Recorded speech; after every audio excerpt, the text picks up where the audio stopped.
Right. So we start this thing. What's the Yeah, time? 12:10.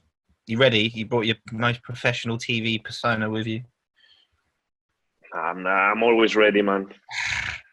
Okay. I've got to do some form of introduction.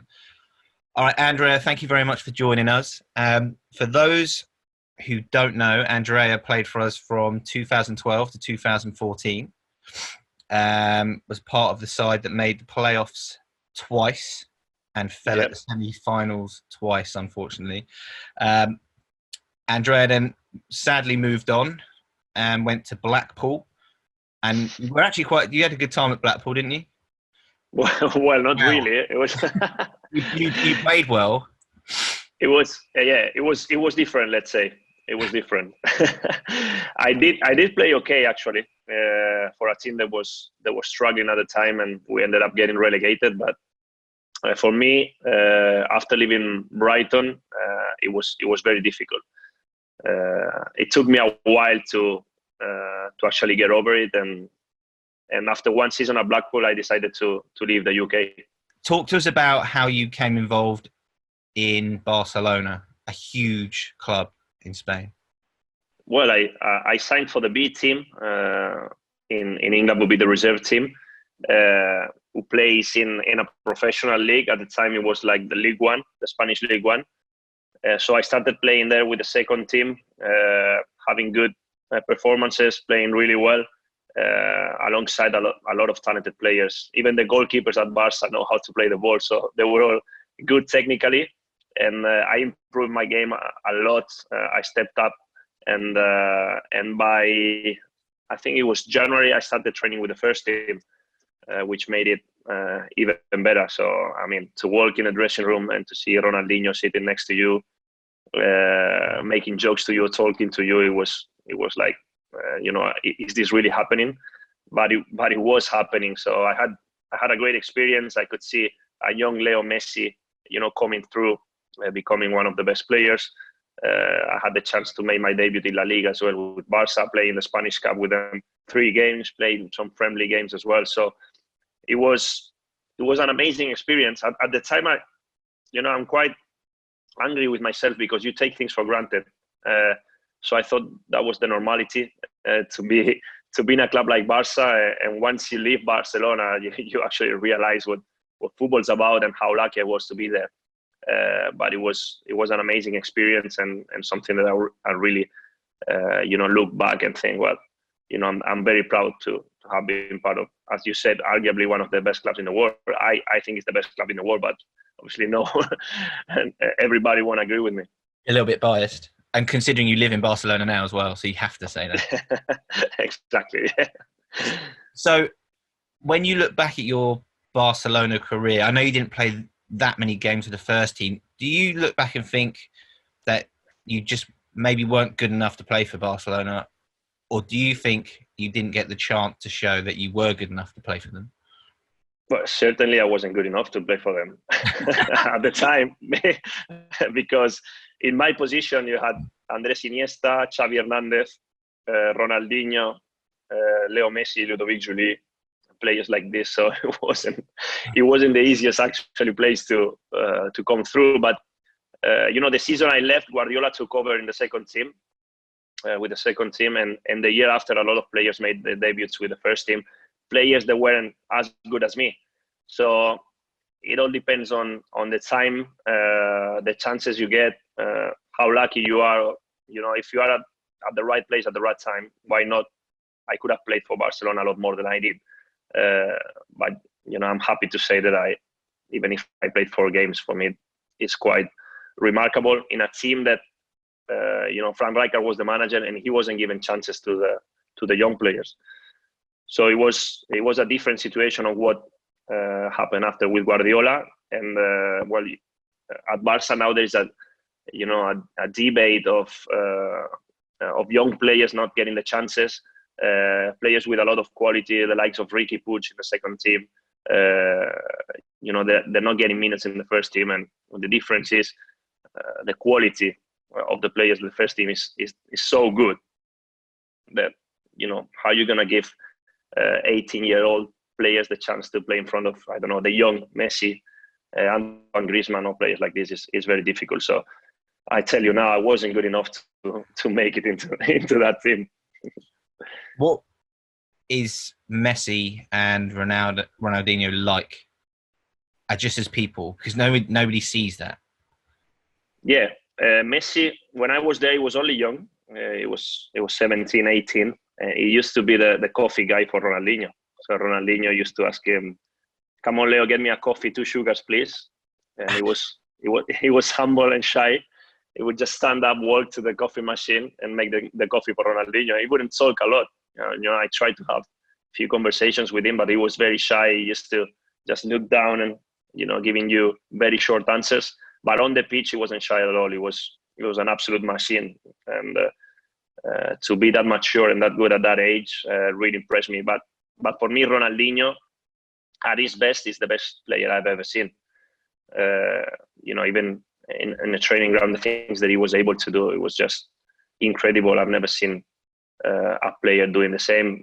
Unfortunately, he wasn't consistent, so he only did it for 5-6 seasons. Otherwise, he would have been the best player in football's history for me.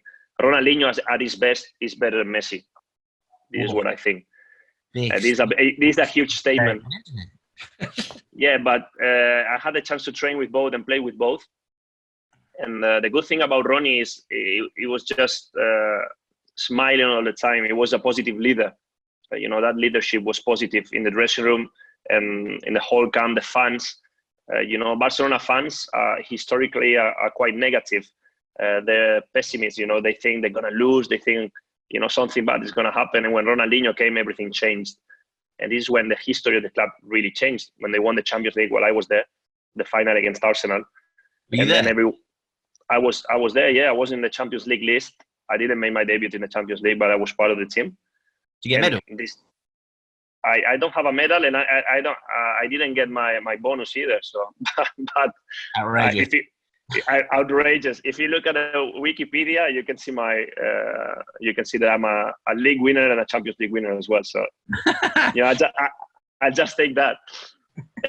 But that changed them. Sorry? Did you write that? Is that why it says it? No, I didn't do that. Probably a friend of mine.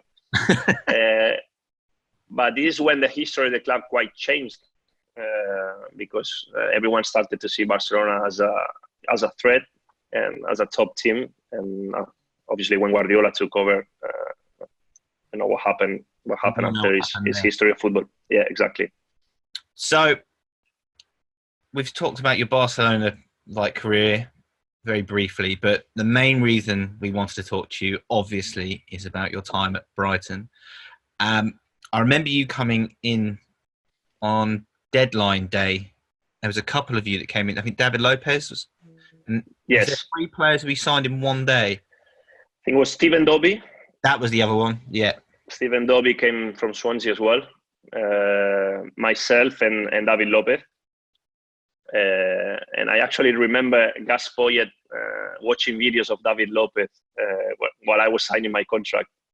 He was talking to me, how am I not going to sign this player? Look at him, look how good he is taking free kicks. I said, no, just sign him, 100%. So it was the 3 of us that signed on deadline day, and it was great. I've got fantastic memories from the first moment, really. I remember the medical was so long. It took me 4 hours to get the medical done. The next day I had a scan 7 a.m. because they saw something on my knee. But then I ended up signing my contract, traveling to Burnley. It was my first game. We won 1-3, and I gave an assist. I played 20 minutes. And the atmosphere in the dressing room was fantastic. I felt so good from the first minute, and I had a really good season. Once you joined, obviously Bruno was also in the squad. Yes. And there was this kind of, we've discussed it in private, but this kind of alliance that seemed to build out of you and all the other kind of Spanish-based players. So Calderon, for example. With Calde, we were friends from a long time. We played together at Alaves, and we'd been in contact for a long time. When he signed for Brighton, he was at Swansea with me in a moment where he just resigned from Alaves. He didn't have a club. He was unsure of what was going to happen next, and he got a call from Gaspoyet, signed for Brighton, and then the rest is history. And with Bruno, David, Vicente, and the rest of the guys was quite instant. I remember when Bruno came to the dressing room and introduced himself, made me feel welcome. He said, "Whatever you need, I'm here for you." And I could feel straight away that we were going to be friends in a very short period of time. And this is what happened, because I had the same experience at Swansea with a lot of Spanish players there, and it's not always easy to gel, because there's many of us. Everyone has a wife, has a family, has his stories away from football, and not, it doesn't always work for you to be friends. You don't have to be friends just because you're from the same country. And at Brighton, we were actually friends, playing together and going for the same target, and going to the same direction. And it was great. I felt that we were part of something special. So it wasn't. It seemed from the outside that you all speak Spanish, so you all made friends, but it wasn't. That isn't why it happened. It was just personalities just blended, and obviously the Calderon kind of link. Yeah, absolutely. Because, well, first of all, I'd like to say that we were all good people, and this is why we got on well. Humble, because Vicente, for example, has been one of the best Spanish players of his time. League winner with Valencia, Europa League winner, national team of Spain. He never made you feel uncomfortable because he was a better player than you. Same with Bruno, coming from Valencia to the Championship, very humble, trying to help everyone. And the rest of us, it was the same. I came from Swansea, from the Premier League. So what? I was the same as any other player. So we were all good people. We became friends. We understood that we had a common goal, and we helped each other trying to achieve that. And it was great because it wasn't only the Spanish ones. With the rest of the players, the relationship was fantastic. I can't name you a player that wasn't going in the same direction. We had a fantastic dressing room. It was great. How do you look back on that first season because of what happened at the end with the Palace defeat? It hurts. It hurts because I truly believe. I've watched every single game of that season back, and maybe I'm a bit, maybe I'm crazy, but we played really good football.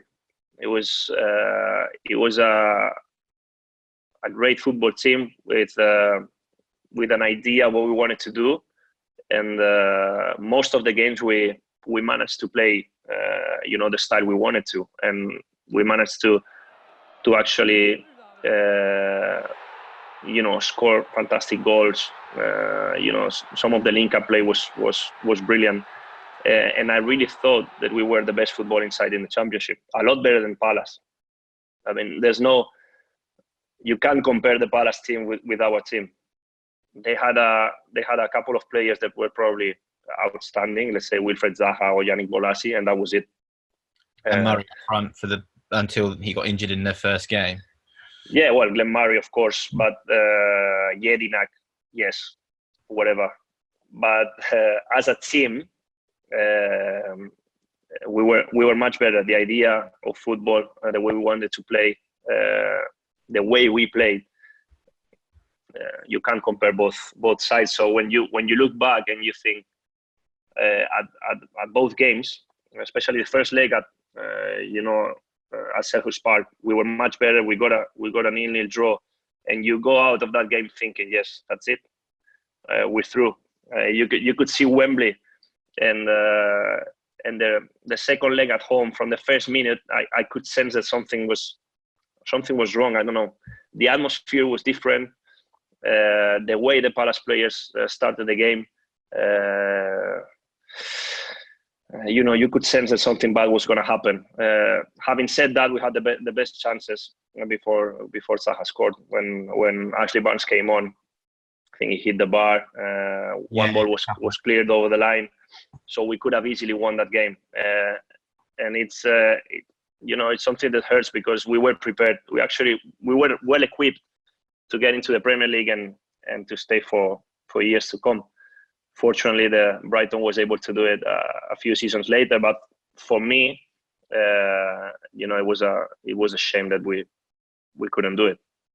The next year was disrupted because of injury, wasn't it? But you came back towards the end of the season when we got into the playoffs again. But it wasn't the same, was it? The way I know it didn't seem as smooth the way we played, if you know what I mean. No, it was a difficult season. I thought that we were a weakened side compared to the previous one, even though we had some really good players. We had a really good coach with Oscar, but then we were quite fortunate to get into the playoffs, and then in the semi-finals, Derby was better. I think in the first leg at home we actually played better because I've watched the game back. We didn't deserve to lose that game, but the second leg, at Derby they were fantastic from the start, and we just weren't good enough. We got battered, and it was my worst game for the club. My last one. I remember I was physically struggling. I worked hard to come back. At the last two games of the regular season, I think it was Yeovil Town and then Forest away. But I wasn't fit enough to play two games in the space of 3 days. And I remember that from the warm up at Derby I couldn't even run, and it was a struggle for I don't know how much I played. I think this is the only game I haven't watched back, the Derby County. No point. I was there. No, yeah, exactly. So I think I was on the pitch for 65 minutes, and I remember being on the bench once I got subbed, crying, knowing that was it. And unfortunately, that was my last game for the club, so it hurts a little bit more. Yeah, not the best way to go out. Before we talk about your actual departure, I want to talk about a happy moment, because even though we didn't get promoted, we did sneak into the playoffs in brilliant circumstances at Forest. Yeah. Just talk us through, you weren't on the pitch, but just talk us through your role and what you did, because some people don't know this. And what happened after when we scored? Well, I'd taken my boots out and I was on the bench, obviously cheering and trying to support my teammates. So once we scored, my natural reaction was just to run into the pitch and celebrate with Leo, with Kazenga, and all the players that were gathering at the away end, because we scored in front of our own fans. So I just ran, probably the quickest run I made for Brighton in my 2 years, even if I wasn't wearing my boots. And when I reached to the point that where my teammates were celebrating, I tried to stop. Obviously, the boots weren't there, so I slipped and tackled Kazenga. I probably could have ruptured his ankle, and unfortunately, I didn't do that. And obviously, started celebrating with my teammates, and the referee came and booked me because I wasn't obviously allowed to be there. But it was. You know what, that feeling and the moments after, I remember talking to Gordon Greer after the game in the bus. That was a special moment because to score a winner in the last minute to get us into the playoffs, it was probably the sweetest moment of the season. You mentioned I had a knee injury. I didn't play many games. Then I had a muscle injury as well when I was back playing and playing well. So I don't know how many games I played. I think 18 or 20 games. It wasn't a great season, but obviously that moment was a special one and a happy one. And I remember celebrating with the fans after the game, and I think it was nearly 3,000 of them, and it was fantastic. In terms of your own highlight at the club, not that particular moment, something that you did, what would you pick out? Probably the goal against Newcastle was a special one, because Newcastle was a Premier League club, and I think that it was a nice goal as well. And this is when the fans probably started to like me a little bit more, and it was special. But I think that the relationship with my teammates, with the coaching staff, with the fans, made me feel special, made me feel a better player than what I actually was, and to be still remembered by them, it's fantastic, quite overwhelming, and I'm really thankful for that. But probably the goal against Newcastle, that moment against Nottingham Forest, these are probably the most special moments in my 2 years at the club. Obviously, when Emma was born as well. Emma is she was born in Brighton, my second daughter. This outside of football, but that made it even more special for me. Brighton, I always told you, is with Barcelona the most important place in my life. Even over Swansea, because you played in the Premier League with them. Yeah, but Swansea, it was a beautiful football story. 5 years where we got from League One to the Premier League, but it wasn't the same. I love the club, and I still got fond memories and great friends at Swansea, but I didn't have the same feeling. This is when you find your place in the world. I always think about that. Every one of us has its own place in the world, and I really believe that Brighton was my space in this world. So once I found it was quite difficult to have to leave on after only 2 years. But this is football. This is how it works. So talk us through that moment. I just walked to my car, sat down, and then I started thinking, well, is that it? That's it. It's over. So I'm not gonna be here again. So it was awkward. It was quite difficult. I called my wife. She cried. Called my agent and immediately said he wasn't expecting that at all. So it hadn't worked for me at all, because he thought I was going to stay at Brighton because this is what I wanted to do. But unfortunately, the injury, it wasn't my best season, so the club decided to move on, and that was it. How do you feel about that now? Because we're talking 5-6 years on. When you talk about that, how does it make you feel? I feel bad about it, really bad. I have to say, because I honestly think that if I'd stayed for another season, I would have played for Brighton until my legs are given up. You know what I mean? It was a moment of obviously of transition when Sami Hyypiä took over. Things didn't work. Keith Hutton came after. And I'm sure that I would have played under both managers, and I would have stayed, longer and at the club, like Bruno's done or like Calde did. And it really hurts, Adam, because you know how I feel about Brighton and how happy I was playing for the Albion. And I when I can say that now that I retired, but I faked an injury just to avoid playing at the Amex against the Albion. So I didn't travel down to Brighton because I was apparently injured, but I wasn't really. You didn't want to play there? No, I wasn't ready. Emotionally, let's say. When David Lopez reappeared and got another deal, did you think that kind of thing might happen to you? Were you asking questions about whether you could get? Well, I tried everything. I spoke to Nathan Jones, was still at the club. I spoke to Sami Hyypiä as well. I just rang him. Please give me a chance. When the pre-season started, because Calde was telling me how he wanted to play and that I could fit in the system he was trying to apply, blah blah blah. And he was really kind to me. He answered back and said, "Well, I'll look at it and see what I can do," but it wasn't in their hands. There was no chance that I was coming back. And then I signed for Blackpool because I didn't want to wait. And then you've been on some kind of bizarre tour of the world since, because every time I speak to you, you're in a different country. What's been the kind of best experience since you left the UK, and what has been maybe the worst? Well, going to Cyprus from the UK, that was difficult because I signed for a club that was trying to become great again, because Anorthosis was the first Cypriot club to play in the Champions League with success as well. But things didn't go well for the team and for myself.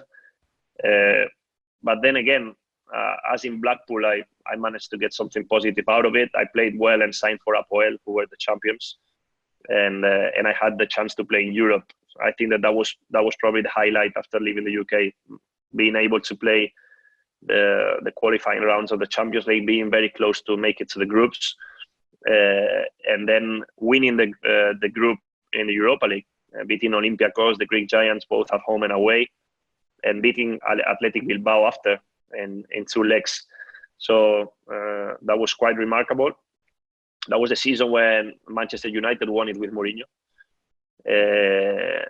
And obviously playing in Italy as well. My family is Italian. That was my childhood dream, to play in Italy, and that was a happy experience for me. Right, let's clear this up. Where are you from? I don't have my passport here, but my passport says that I'm Italian, born in Barcelona. So, who's Italian? And are both your parents Italian, or is one of them Spanish? Yeah, both of them are Italian. Yeah. Right. Okay. But you are Spanish. Both are Italian. No, I'm Italian.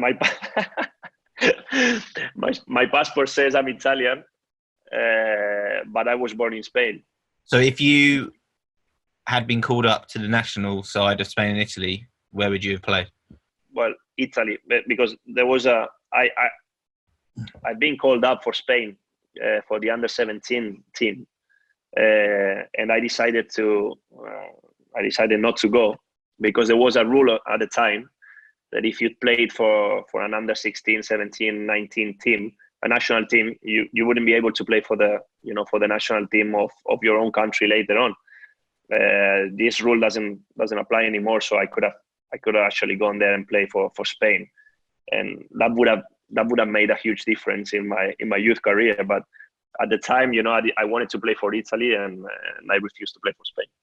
How did you actually end up in Spain? If you've got Italian parents, were they already in Spain, or did you move? They were already in Spain. Yeah, my dad moved for work, so he started working here in Barcelona. Right. My sister, she was born in Italy, and when she was 1 year old, my mom moved to Barcelona as well, and then I was born here and raised in Barcelona. Are all your family still based? My family, yes, we actually live quite close to each other. So Back?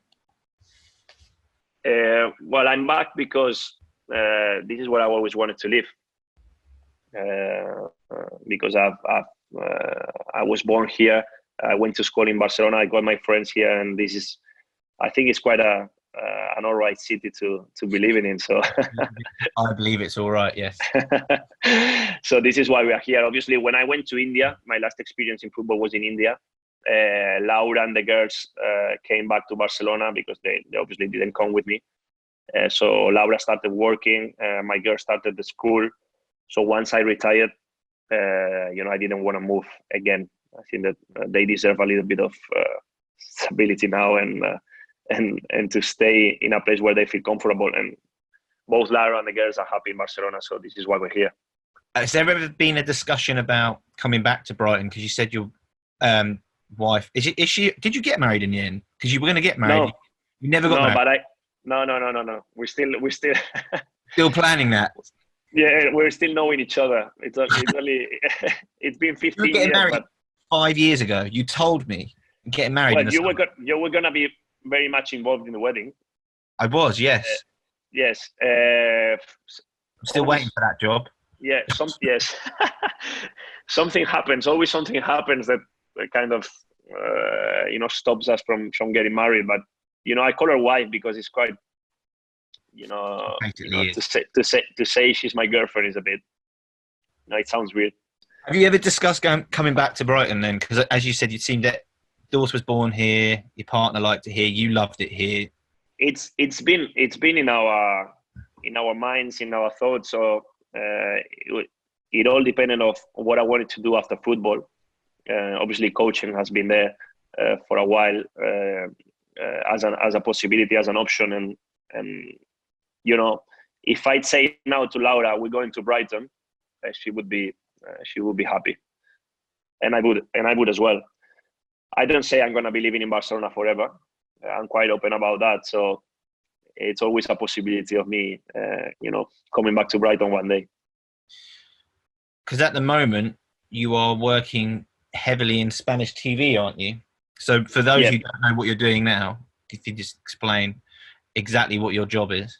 Well, I've started working for the Catalan TV here, obviously covering football in Barca, working for Barca TV as well, for the radio, and then La Liga TV in English for the rest of the world. So if you want to see me on the screen, you just have to pay a little bit extra on your Sky contract. Worth every penny, is it? To watch La Liga games, and I've been like the pundit for this season, and I'm enjoying it. Touching on the end of your career, it wasn't. You got the move to Italy, and which is what you always wanted, and then unfortunately this kind of heart problem came up. So when did this all begin? I don't have an exact date when this began. Really, the problem when I found out was after playing in India, I managed to get a new contract for a team in Italy, and when I started doing the medical, this story came up. So I had to double check it with another cardiologist, and then the last one was the cardiologist of the Italian Federation, and he said, well, your ECG, all the tests we've done to you are worse than Astori. Astori was the captain of Fiorentina that passed away from a heart problem, and Morosini is a player that collapsed on the pitch and died in Italy 8 years ago. So he said, your situation is actually worse than theirs. Sorry. So you have to stop. And that was a big, a big shock at the time, because I wasn't expecting that. I thought that, probably the first tests weren't good enough. They didn't spot the right problem. I was absolutely fine to keep playing, and that was it. I went to Roma, saw this cardiologist, passed all the medicals once again, and he said that. He just said, you have 2 daughters, just look after them, and the football's over for you. How did you take it? I remember we texted a little bit around that time, and I could tell that obviously you were taking some time to kind of let it sink in. But how were you really feeling at those first few weeks? Well, it was the first moment. My first thought was my daughters. I started crying like a baby, and then after 10-15 minutes, I immediately started trying to be positive, thinking, well, I've had my career already. That was a bonus, and obviously I've been very fortunate and lucky, because, as the doctor mentioned, those 2 names that weren't as fortunate as me and passed away playing football. So that could have happened to me. So I immediately thought, well, I've been lucky. But once you go to the dressing room, they give you like a plastic bag, and you start packing your things, your boots, your shin pads, and you close that door, and you realize you're never gonna open it again. That was a difficult moment, because that was it.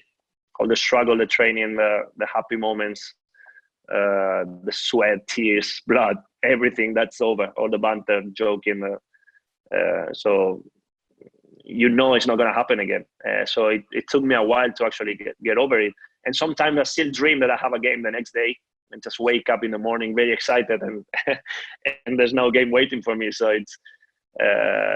it is difficult, but I've been very lucky, Adam. Really, I have to think that, and that now I'm back home enjoying my life with my family, and this is the most important thing. Obviously, your wife knows the ins and outs. So, but what about the girls, your daughters? How much have you explained to them, or have you just said, "I'm not playing football anymore"?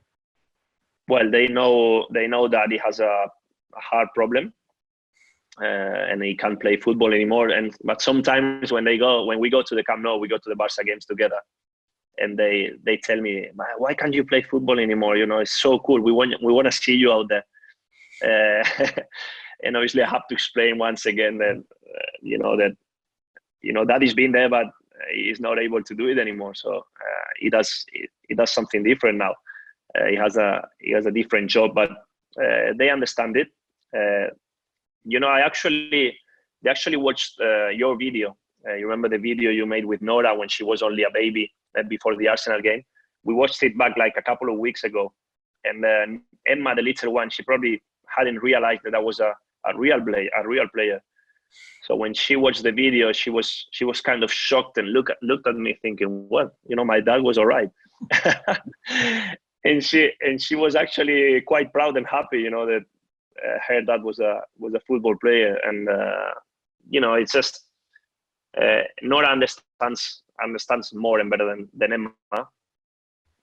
But they're fine with it. They're just happy that I'm home, that I won't be leaving for a long time. Like when I was in India, the times I had to leave for 2 or 3 months, that was very difficult for them to take, and for myself as well. So this is not going to happen again. In terms of your health now, obviously you were told you can't play football, so you don't. But how does it affect your day to day? And are you nervous now when you do maybe exert yourself and do some exercise? Because I think I'd be always nervous. Yeah, when I came back home, I started, checking it once again. Some aggressive things as well. They had to get into my heart to see if I was able to do some physical activity. I had to stop. For 3 months, I didn't do anything. So the doctor said, "You can walk." And that was a bit depressing. Again, if it makes you feel better, I probably have done nothing for more than 3 months. So, okay. Honestly, for someone who's actually used to be training every single day of his life, yeah, that was a bit difficult. And once I did everything, he said, "Well, now you can actually start going to the gym and do some light activity." So for the last 10 months, I've been going to the gym, which I really don't like. I didn't like it when I was a player. Now even less. And I've started playing some paddle tennis. I don't know if you know what it is. And it's quite entertaining. It physically, it's not so demanding, so I can do it. What I can do is just play football, competitive football. Or the doctor said you can play, but don't try to win. So that's impossible. And when you're a sportsman, you want to win. I want to beat my daughters, even if we play cards. So I don't want to lose. So it's just. I'm with you on that. Yeah. So, I can't stand it if they beat me and stuff my kids. So exactly. So what's the point about playing if I have to play just for the sake of it? So I'm just trying to keep away from playing football with friends and just being a little bit careful. But I try to don't think about it. Otherwise, I'd go crazy. Are you on medication, or have you got something on? Well, obviously, I've got a diet. I haven't started, with medication yet. I was supposed to go and have a medical checkup now before all this COVID-19 situation started. So I've had to postpone it, but it looks all right. I'm keeping quite in good shape. Actually, I got a few kilograms more than before, but I can't. I reckon I could beat you on that front, mate. Don't worry about that. You just kind of get used to it and try to get over it, because there's no what you're gonna do. There's not an option. When I look at my wife and my daughters, that's the energy I need. So okay, I can't play football anymore, but I can have a healthy life. So this is what I'm going for. Well, nobody can play football at the moment because of this virus. It's you showed before we started recording. You showed me outside your window and how quiet it is, and obviously it's the same absolutely everywhere.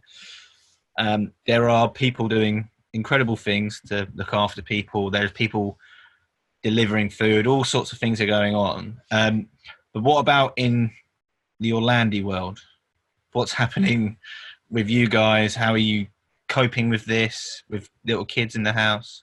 Yeah, obviously the biggest challenge is to keep the kids busy and to actually make them understand the situation. With Nora, it's a little bit easier because she's older and she kind of understands everything. But with Emma, we're actually struggling a little bit because she misses the family, the friends, and she cries every day, asking why she has to stay indoors. So we slowly we're trying to explain to her that what's the situation. Nora's birthday we celebrated it at home. It was the 19th of March, and Emma's birthday is gonna be the same because it's the 29th of April, and we're gonna be still in a lockdown. So they're gonna remember this time in a few years' time, thinking, well, we had to stay home for 2 months because this is the time that we're gonna be indoors for. But we have to do it. We have to look after, people that's more sensible to get ill. That virus is very contagious. We probably underestimated it when it all started. We thought, no, it's like a flu. It's all right. Blah blah blah. We should have, taken it more seriously. And now we're paying the price for it. Unfortunately, I think about people with small businesses that they live day by day and they need to be working to make a living, and what's going to happen next, and that makes me feel really bad. And obviously of people that are losing relatives, you can't even say goodbye to your granddad because you're not allowed in the hospital. You can't have a proper funeral, so everything is surreal. Really, it looks like a movie. Sometimes I wake up and thinking if this is really happening, but this is what we've got, and we just have to follow the rules, stay home, and this will be over soon. Because your rules are even tighter there, aren't they? Because we just, before we came on, we were discussing the fact that if I want to go out for a walk or a run, which we've established I wouldn't do, it's available to me. I'm allowed, but in Spain you're not allowed any of that, are you? No, you're not allowed out. You can only go out for a walk with your dog for 5-10 minutes around your house, or otherwise the police will stop you and will ask you what you're doing. Obviously, you can go to the pharmacy and the supermarket, but you have to fill, a paper, saying where you live in case they stop you, and you can prove that you live in the neighborhood. So you can't go to the supermarket 5 miles away or anything. You have to be in your area. And it's quite, the rules are heavy. You can't really go out. We don't have a terrace here at home. We're fortunate to go, we can go to the roof and to breathe a little bit of fresh air. But there is people living in really small flats, without windows for 2 months. And I can imagine, mentally what this can, cause to you. It will be difficult once we go out. Even the human relationships, between us. Are you gonna trust shaking someone's hand or going close to someone in the bus? What's gonna happen? I really don't know. Well, I really appreciate your time. It's been nice to talk to you. I know we talk on WhatsApp with usually all sorts of nonsense, but I know the fans would appreciate your words about how much you liked Brighton and how much you didn't want to leave. I think you endeared yourself to fans with your performances, but also the way that you just are in public. You're a very affable guy, aren't you? So, I think you've always been very popular, and it's a shame because actually people don't know this, but you were due to come back last week. And our new game, and we were going to interview you on the pitch. So hopefully when it does all start again, we can have you over for a game and talk to you face to face. Absolutely. I'd love to do that. I'm looking forward to it, Adam. And thank you very much.